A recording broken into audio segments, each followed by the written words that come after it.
Hi, I'm Katie. By the time I was 41, I'd lost both my parents to dementia. You're listening to the Silent Why podcast, and we're your hosts, Claire Sands and Chris Sands. And we're on a mission to find 101 different types of loss to see if it's possible to unearth hope in some of the more crappy things that we have to live through here on Earth. Our guest in this second episode is Katie Elliott. Things were really fraught in my relationship with my mum because I kept losing my patience and I was tired and I was grieving, because the worst thing that nobody really tells you about dementia is the fact that you're in loss all of the time. After recovering from a period of personal crisis, Katie created Little Challenges, which provides, to quote, ideas, inspiration and practical tools to help make the messy business of being human just a little bit easier. Katie found herself in the devastating place of losing both her parents to dementia, and she shares some valuable insights and wisdom, not just around losing her parents, but also how she processed that daily grief of caring for parents that eventually stopped recognising her. Her tips on being kinder to yourself and naming your emotions, speaking to so many situations that we can find ourselves in when facing loss. Why don't we start with you just giving us a brief overview of who you are, what life looks like for you? Thank you, Chris. Thank you, Claire. Well, I'm Katie Elliott and I run a project called Little Challenges, and that takes up a lot of my time. So I spend a lot of time looking for and sharing simple, practical things that we can all do to make life a little bit kinder and easier. So that's my passion project, if you like. I'm also mum to two sons. I'm a former jazz musician and composer, and I really like going for walks barefoot. Does that tell you enough? Walking in barefoot, very different from the music. Where did that come from? How did you suddenly start enjoying being barefoot outdoors? Well, I don't go for long walks barefoot, but one of the things that makes me happiest is being outdoors, being barefoot, just walking, whether it's on the beach, whether it's on grass, whether it's, somewhere that's relatively safe to walk barefoot. But I spend, like most of us, I spend a lot of time on a computer these days, and I spend a lot of time indoors, and there's nothing quite like just really feeling like an animal on the planet to kind of put everything in perspective, I find. So that's I don't think that's something I've said about myself ever before, but there you go. That's new for today. Just in terms of sort of family background, Katie, tell us a bit about your upbringing, perhaps. What do you remember? Fond memories or not so fond about your childhood, your upbringing, what that looked like? So I'm the youngest of four children, and I was very, very much an afterthought. So there's a big gap between me and my three brothers. The earliest memories I have are of living in Cornwall with my parents, who were quite elderly, and I would describe it as a challenging upbringing, one way or another. We tended to live in the middle of nowhere, and my parents weren't hugely sociable, so I was quite lonely a lot of the time, and the family dynamic was not easy. I think I've realised increasingly as I've got older. It's one of those things when you're growing up in it, you don't know any different, but then as you get older and you talk to other people, you can see it slightly differently. So my dad was 58 when I was born, which is quite old for a first-time dad. So my parents had both been married before, and he hadn't had any children before. So it was quite a thing for him to become a dad at that age. And he was born in 1914, so he came from a very, very different world. I was born in 1972. Our experiences of the world were radically, radically different as young children, I think. And so I don't know how well equipped he was to parent a child in the 70s. And that's probably where some of the challenges came from. But we lived in amazingly beautiful places on the edge of Bodmin Moor, very secluded and very magical. And I have lots of fond memories of walking about barefoot there, actually. And because there wasn't anybody much to play with, I spent a lot of time making music. So there are things I can definitely thank my childhood for, because I think it made me creative and resourceful and not afraid to be alone. What did you sort of dream of being when you grew up? Did you have aspirations to what you wanted to go and do? I always wanted to be a musician. I remember lying in bed at night in the dark, just picturing it. And I remember sitting, out in the fields during the day, having kind of escaped from my parents and found somewhere quiet to hide, and just watching the clouds go by and imagining pieces of music and imagining being famous. And I remember as a kid, and particularly as a teenager, having a really strong sense of, well, I might not fit in very well here now, and I might not have a lot of friends here now, but one day everybody will see.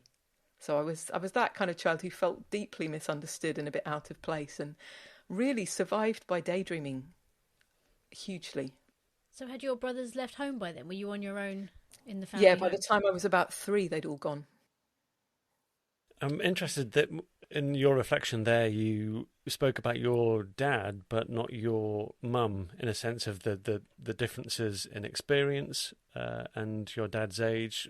Was it similar with your mum as well, or did you have a very different mother-daughter relationship? I think we had a very different relationship, and she was wonderful in many ways. But because my dad was a really difficult man, we had one of those family dynamics where there was a lot of walking on eggshells. And I think everybody was quite scared of my dad's temper. So although my mum was very loving and nurturing towards me, she was also quite keen to avoid him being cross. And that meant it was problematic a lot of the time, because I spent quite a lot of my childhood basically trying to make everything all right, like some of us do.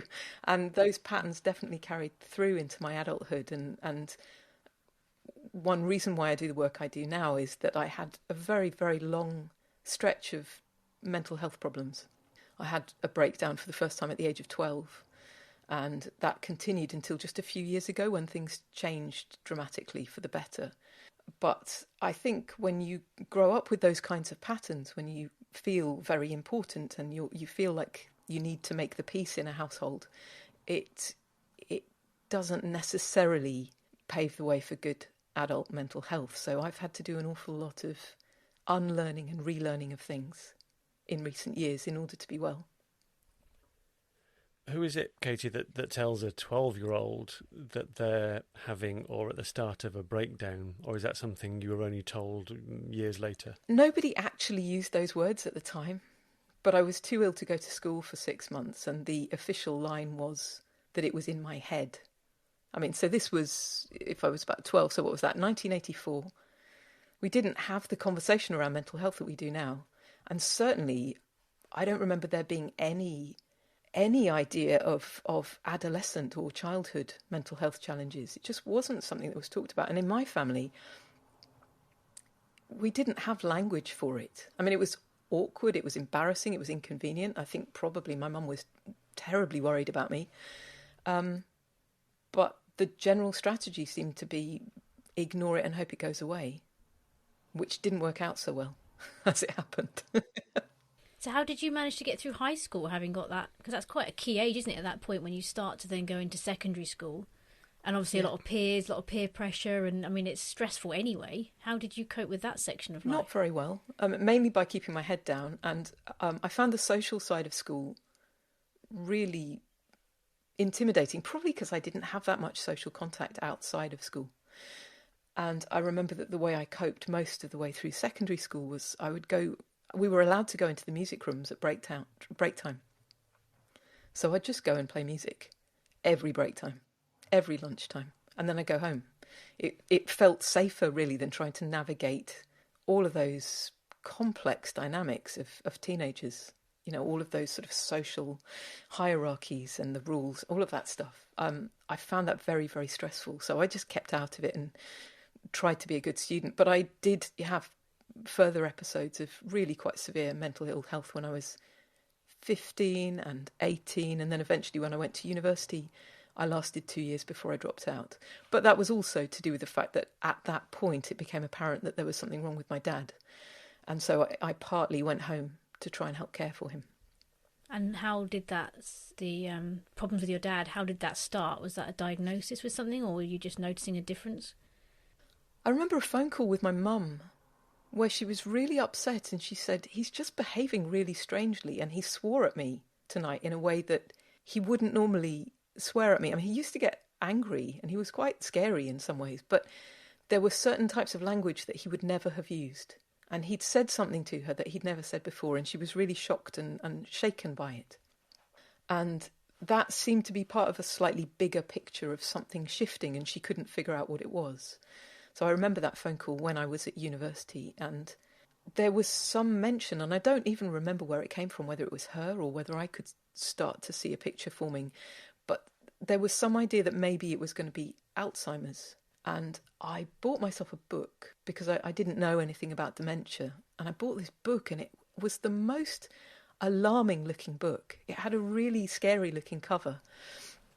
And I think it was called something like Alzheimer's Disease, A Living Death. Sounds like an uplifting read. That's terrifying. So I started reading it, and there were definitely things that sounded like my dad. So there was enough there that I had a feeling that maybe we were on the right track. But I found it terrifying because it was actually talking about what can happen a lot further down the line. And I didn't really have a sense of how long that might take or whether it would be like that for him.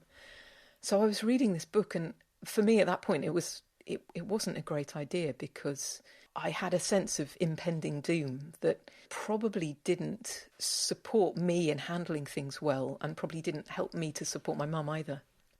When you were 2 years into university then, and you receive this sort of news phone call and make that decision to return to Cornwall to support your mum, to support your dad as well, in that decision-making process then, how much of that do you reckon was out of duty, or out of choice, out of love for your parents or a parent?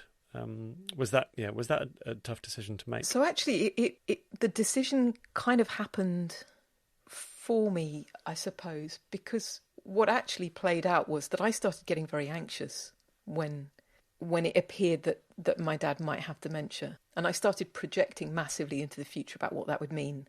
And then I became physically very ill, which may or may not have been connected, but I went home as a result of the physical illness that I had, not because of anything to do with my dad, on the surface at least.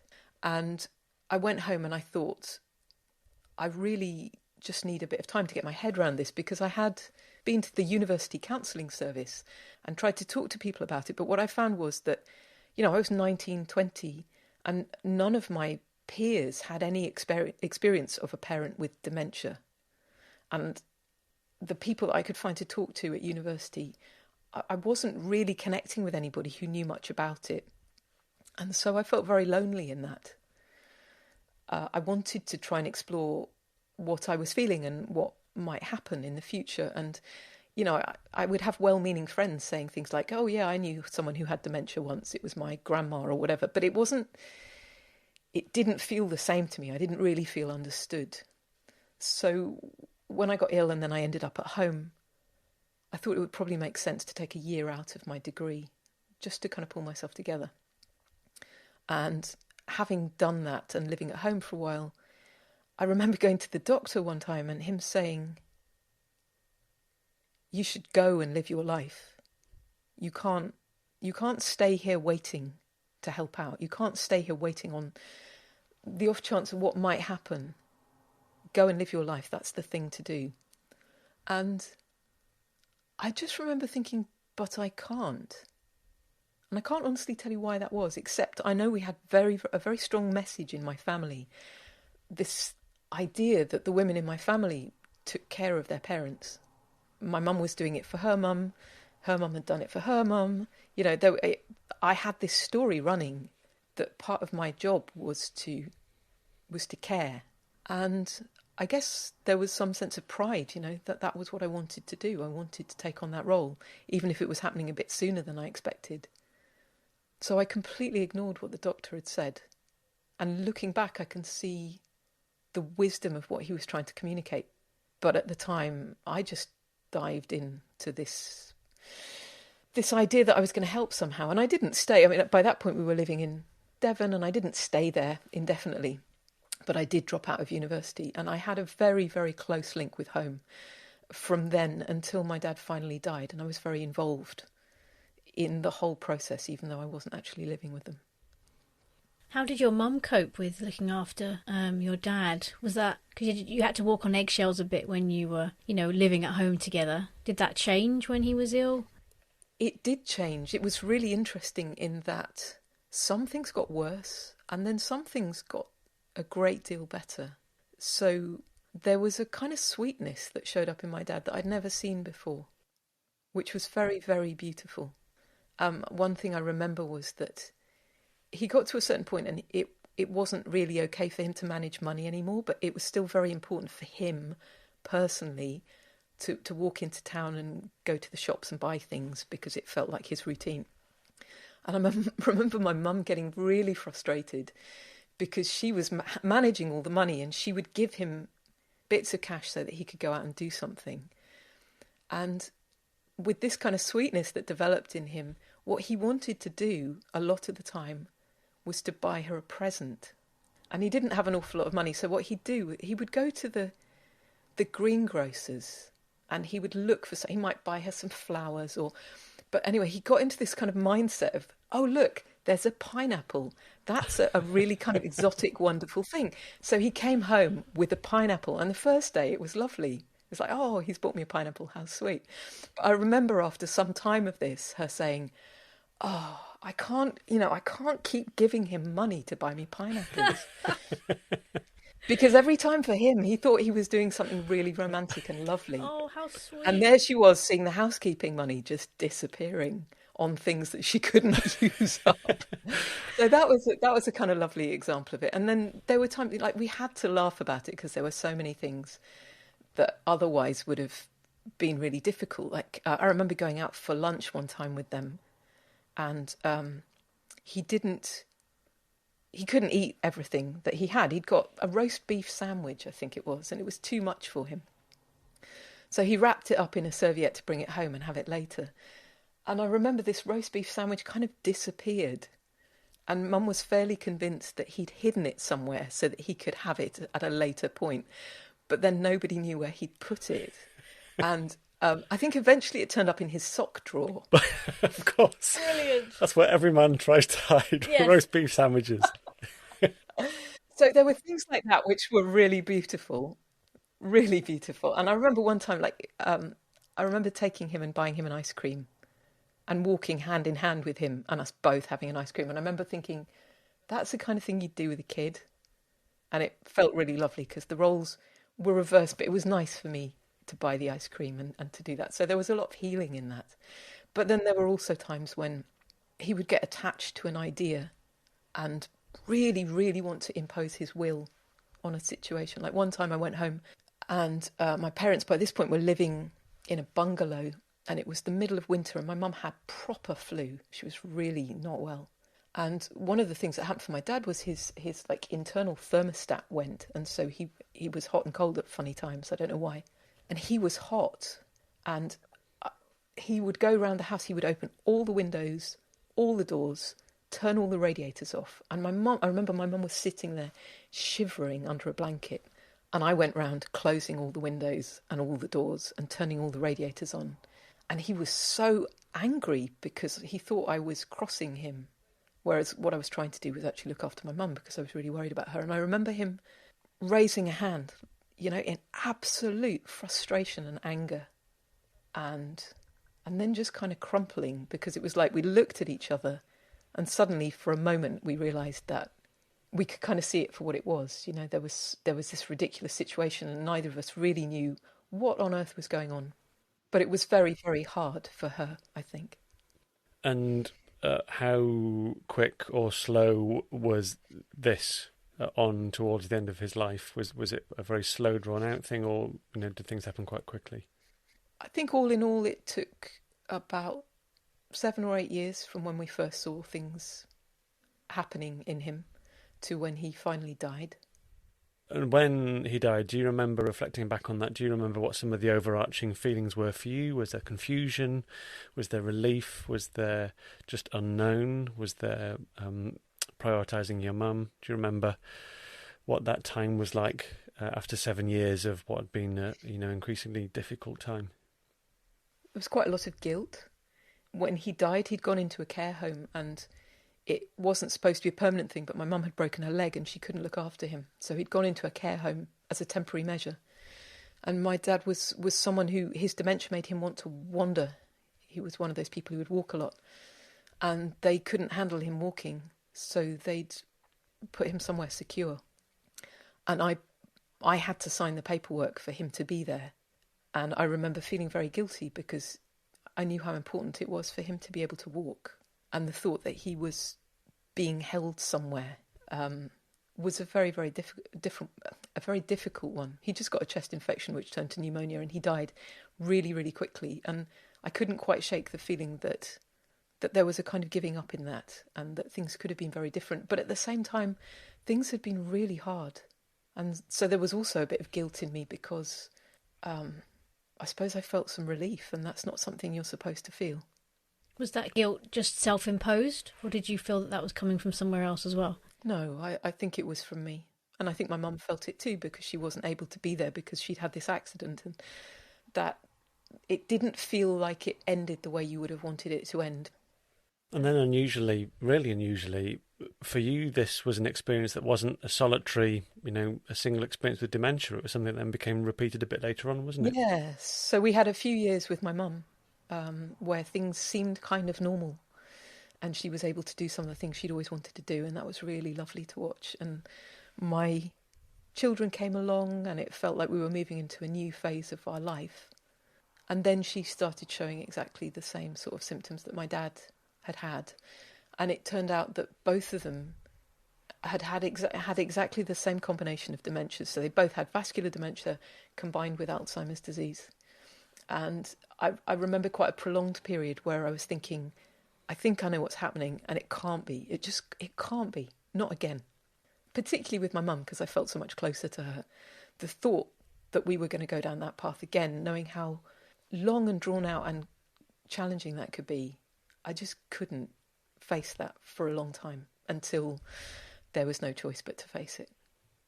And this time, as you just mentioned, you had two of your own children. So different responsibilities, priorities, your time was taken up with being a mum as well.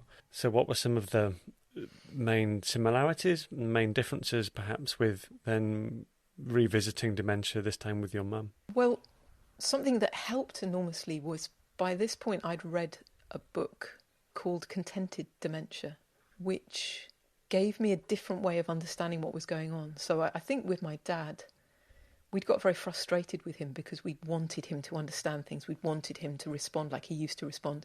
And there was a certain amount of just trying to kind of hammer things home and just trying to get the point across and like willing him to be his old self again so that we could interact with him.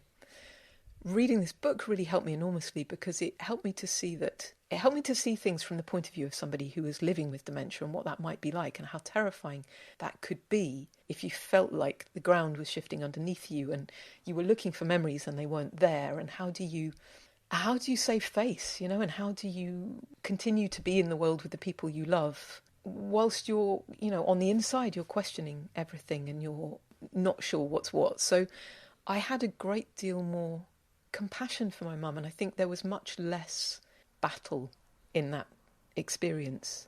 I tried much harder to, particularly in the later stages of her dementia, we would try and go along with it much more because a lot of the time there was just no point saying, no, that's not true, or don't you remember? I realised that those things, we'd done it so much with my dad and it just wasn't kind and it did no good. So I sort of tried to learn how to do that differently. At the same time, my mum was living with us. I was caring for two small kids, and the stresses and strains of that were considerable at times. And she would get confused and tell people that I hadn't been feeding her sometimes, and that she hadn't seen anybody for days. And I found that really distressing because I felt like I was putting everything on hold to be a carer, and she didn't even seem to be able to appreciate that. And even worse, she was telling other people that I wasn't looking after her properly. So that was really tough. But eventually we made the very, very difficult decision to find a nursing home for her to go to. And that was, given that conditioning in my family, that just wasn't the thing to do. But we found a fantastic place. And I remember when we went there, the manager took me on one side and she could see how resistant I was. And she said, just give us a couple of weeks, just try it. Just try it for a couple of weeks and see what happens. And by that point, things were really fraught in my relationship with my mum, because I kept losing my patience and I was tired and I was grieving, because the worst thing that nobody really tells you about dementia is the fact that you're in loss all of the time. Like every time you see someone and they've forgotten something, or a behaviour has changed, or they've lost the ability to do something that they could previously do, it's like this incessant or kind of incremental grief. It's not like there's a big loss and then it's over. That's something that can go on for a really, really long time. But nobody's got capacity to give you support and understanding for a grief that just goes on and on and on. So I was really worn down by the time things were getting bad with my mum, and I didn't want her to go into a care home. But it was the best thing that could possibly have happened, because once she went there and someone else was helping with all of the basic care that she needed, it gave us space to actually be playful and appreciative and present with each other in a totally different way. And my kids and I used to go and we'd sit on the floor at her feet and she would tell us these outrageous stories of things that she said she'd done since we were there last. Like one time she said she'd gone to Canada and fought with the army, and then another time she said she got on a train without a ticket and spent a night in a hotel with a strange man, and she'd done all these amazing things. And we'd just sit there and listen to her stories, and it was wonderful because she felt all excited about the things she was doing, and we felt all excited because she was massively entertaining. But the big difference was, by the end, I got to be with her at the end of her life. She had a massive stroke one day and we knew that she'd never wake up, and I got to spend the last 24 hours with her, and I played music and I sang to her and I cuddled up with her on the bed, and the kids came to see her, and I just did everything I could possibly think of, even though she wasn't conscious. It was just this amazing opportunity to be there and to do all of the things and say all of the things that I wanted to say, which I hadn't had with my dad. That was just, a phone call out of the blue. And I have to say that 24 hours would have to be right up there as one of the most beautiful experiences of my entire life. And I did, unlike with my dad, where I felt like it was all a bit wrong how it ended, with my mum it felt all a bit right, as much as that can do. Yeah. Mm. Which will have no doubt had a massive impact on the days, weeks, months, years that followed in terms of processing that and thinking back on that. It sounds like it would have been a lot less of a painful journey than maybe with your dad in the time that followed. Yes, because I don't think there were the regrets. And that's such a gift, isn't it, when you don't find yourself with regrets. And yeah, I have a sense now, I'm several years on from my mum's death, and many years on from my dad's. Now everything's shifted, and I find that my relationship with them both is very present and much better in most ways than it ever was when we were all here. And that feels like a real joy to me, actually, that I feel that I can share my life with them. I don't have a sense of them not being around. I feel very much that they are around. But it's taken quite a while to get to that place where it feels like something, thinking about them now makes me smile. And Mother's Day and Father's Day and all of those things, they make me smile. But, there was a good while when it didn't feel that way. I think something that I've learnt from their dementia has been to be a lot more present, because there were probably 14, 15 years of my life was spent in some way caring for parents with dementia. And really the only thing I ever found that helped enormously was just to be where you were with them in that moment and appreciate it for what it was. Whenever I projected into the future my fears or my hopes or my what-ifs, it was just miserable, really. But even in the times when both my parents got to a point where they didn't recognise me consistently, there were times when, at one point my dad introduced me to my mum and said, "Have you met my daughter?" So there were things like that. Even when those things happened, there was still a person there that you could reach. You know, I couldn't reach my dad and I couldn't reach my mum, but I could reach a person who essentially just wanted to feel safe and loved and seen. And in both cases, you know, they were still responsive to cuddles and nice things. So there were ways of connecting through music or through silliness or through stories or through things that felt nice or smelt nice or looked nice, or all of those very, very immediate in the moment things were there. And I think that probably has taught me to just be where I am a bit more. And I would say that that's a gift to a parent, really, because it's so easy for things just to pass you by and then you realise the years have gone. And I think I'm more present now as a result. I was just wondering how it felt at a relatively young age to find yourself in the world without any parents. Did that feel like quite a big step for you? When my mum died and you know, I didn't have parents left at all, it felt like a huge shift. I felt like I needed to do a very significant piece of growing up, and it didn't happen straight away. In fact, it took me a few years, and I made quite heavy weather of it, but there was a sense in me of, I kind of need to grow up now. And that has been a very, very positive thing, but it was painful. And I do notice, you know, most of my friends, most people my age are in a phase now where they're having to think about things that maybe I was thinking about 20 years ago or so. And I have a great sense of relief that I don't need to do that again. And I also have a real compassion for people who find themselves in that position of carer or starting to feel more responsible, particularly in that kind of sandwich position of having different people to look after. I think I've gained enormously from the experience. It's really shaped me in ways that haven't always been easy, but I'm grateful for.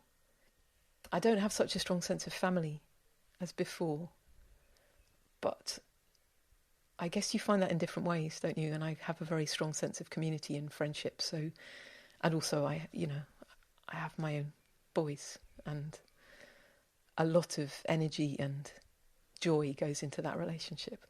I've had some fantastic support from a lot of people over the years, but I think really what I needed to learn was to ask for help more, and also not to try and be superhuman. And how many of us do that thing of trying to carry things all by ourselves, and how many of us feel like, you know, that sense of duty, I should do this, and I'll in many cases I'll martyr myself in order to do what I think is the right thing. But it's all too easy to end up in a place of quiet resentment, and I think I did that a lot, and I don't think it was actually the kindest thing to do.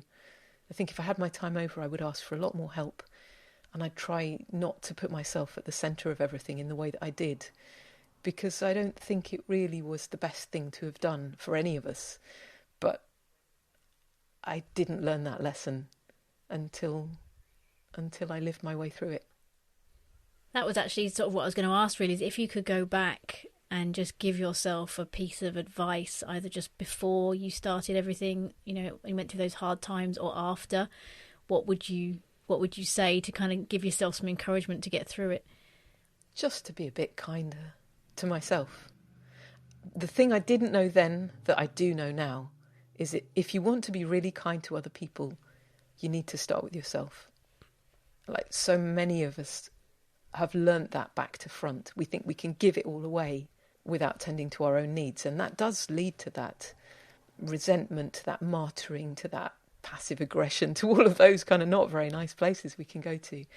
And I really didn't know that it was okay to look after myself, to ask for what I needed, to be compassionate when I got things wrong. I didn't know that, and that's such an important lesson, I think, because now I know to take care of myself, and that means I'm actually so much nicer to everybody else. I wish I could have told myself that and actually listened to it back when I was 19. Did you ever ask yourself why? Why did it happen to me? Why have I been through this? I don't know if I have. But I quite like making meaning out of things. So I quite like the idea that it was the perfect combination of things to happen for me to learn the things I need to learn. And I would never say that anyone else should approach things that way. But for me, I get some comfort from that. One of the things that, just to come back to something you said at the very start, was just how sort of every 3 or 5 years that there was some sort of fairly big challenge, and that continued through your teenage years, young adult years. And I think you said, if I remember correctly, that it was only sort of a few years ago now that there was a real breakthrough. Is there anything just briefly about that, whatever that real breakthrough was, or how you came to that point, just for your own sake, to actually be able to free yourself from what had been a lot of very difficult episodes? What that breakthrough Well, the looked breakthrough like? came through a breakdown. I had a massive breakdown 5 years ago, and I attempted suicide. And at that point, I was completely hopeless. But what came from that was that I started to learn self-compassion. I started to learn how to manage my emotions. And I got really curious about what it meant to be a sane and healthy human being, because I didn't feel I'd really ever been that. And since that journey began, I've been increasingly well. So I've not relapsed at all, which is the first time in my life that I haven't had any episodes of depression or anxiety or any of the other things that I ended up being diagnosed with. Things are really massively different now in all parts of my life. And I think that, the crucial learning was what I said just now. It was about the kindness. It's about the self-compassion. And I now work with lots of people who struggle with similar patterns of behaviour, and that seems to be the piece that is in common. That when people are berating themselves and belittling themselves and shaming themselves on the inside, as loads of us have learnt to do for all kinds of good reasons, it's just really hard to make your way in the world. It's really hard to be well. It seems like the simplest thing to be able to just switch that around and be nice to yourself. And actually, it's such a big challenge for lots of us. But somehow I found a way to start doing that differently. And that's why I'm still here. And that's why I love the work that I do, because I know why it matters. If you could give somebody who's just facing a parent with a diagnosis of Alzheimer's or dementia one piece of advice or a bit of encouragement, what would be the main thing you think that really helped you through that sort of diagnosis? I think to summon up all of the kindness and all of the support that you can. And if you're struggling to do that because you think you don't deserve it and you should be putting all your energy into looking after the other person, know that by doing that for yourself, you'll be helping the other person to have the best experience too. So really, don't be afraid to ask for help. And know that if you're grieving, it doesn't matter whether anybody else can recognise the fact that you're grieving, and it's a long, drawn-out process. Know that you're allowed to feel exactly what you're feeling, and you're entitled to get support and care for yourself, because it can be a long old road, and it's worth pacing yourself and taking good care. I guess it's a very similar theme in the areas that you work now, when you're supporting and working with people that have got challenges of their own, that you're using similar techniques and similar learnings of your own in terms of kindness and taking that time to share that with others as well. Are there any other techniques just with those that may have mental health challenges that you have found particularly helpful, or ways to speak about it with people or to find that help? Has there been anything just in that regard today? Something that people often find helpful is when they are able to notice that the way that they're speaking to themselves and treating themselves on the inside isn't how they would speak to or treat anybody else on the outside. Often we don't see that. So we're good at being really lovely to other people and giving out and being infinitely understanding. And yet when we get something wrong or we're struggling, that's not the kind of message that we give ourselves. We tend to say, oh, you're making a fuss about nothing, or you should try harder, or all of those things. And, if it was your friend who came to you and said, hey, I'm feeling really upset because I think my dad's got dementia, or I'm struggling with, my moods, or whatever it is, most people wouldn't in a million years speak to somebody else the way that they speak to themselves. So sometimes if you can imagine that you're actually talking to a friend and you think, what would I say to them? It gives you some insight into what would be reasonable to say to yourself, and you can maybe get some help from that. But simply noticing the disconnect. Like, why is it I'm talking to myself like that? And I wouldn't talk to anybody else like that. Sometimes that in itself is enough just to create a little bit of space for self-compassion. Yeah, I think that's really true. I think I've found that sometimes in the early days of finding out that we couldn't have children, I remember thinking if someone else had told me this, it would feel huge.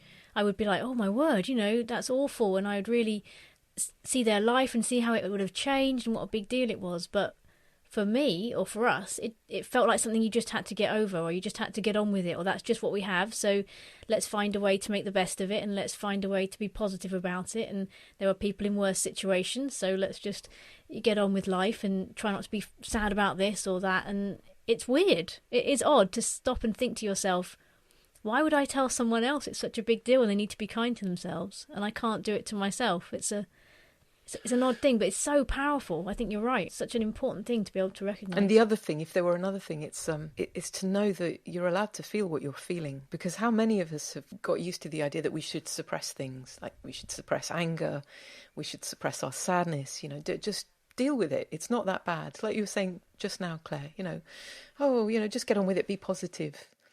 All this squashing down of things. But emotions don't just disappear because you squash them down. And even though it's counterintuitive, like actually allowing yourself to feel what you're feeling, naming what you're feeling, and being compassionate, for that is incredibly powerful, but it's kind of the opposite of what most of us grow up learning to do. That's your Herman. Thank you. Name what you're feeling and feel what you're feeling. What are you feeling at the moment? Frustrated, angry, sad, disappointed, guilty, betrayed, disillusioned, let down? All these feelings have the power to affect not only our relationships with others, but also with ourselves. Something that we can sometimes forget. We'd encourage you to take a few moments just to name what you're feeling and let yourself feel it. Maybe work out why so you can be kinder to yourself and start that journey of understanding and ultimately healing. Thank you, Katie, for sharing such wisdom and insight in your experience into a journey a lot of people will go through with their parents, or maybe people are fearful of facing with their parents in the future. We found there's some real motivation in hearing from people on the other side of things that we're going through or things that we might fear, to show us that there is life after loss. It doesn't have to be as bad as you might fear it is. As Katie mentioned, she birthed little challenges from her time of crisis, and you can find out more about that and her podcast and her social media, as well as practical tools to help on her website, which is littlechallenges.com. We'll also add links to all of this and more in the show notes. Thank you for listening to The Silent Why. We're releasing a new episode every week on a different subject of loss, and next week we're actually sharing our story and experience of loss in the area of childlessness. I'm also releasing a weekly My Why episode based on a blog from our website. Find all this and more on thesilentwhy.com. It's our website, or social media. Search for The Silent Why Pod. And if you want to get in touch, we'd love to hear from you. Email us at thesilentwhy@gmail.com. And today we want to finish with the wise words of Elizabeth Kubler-Ross, a psychiatrist and pioneer whose theory on the 5 stages of grief led to the Kubler-Ross model. People are like stained glass windows. They sparkle and shine when the sun is out. But when the darkness sets in, their true beauty is revealed only if there is a light from within.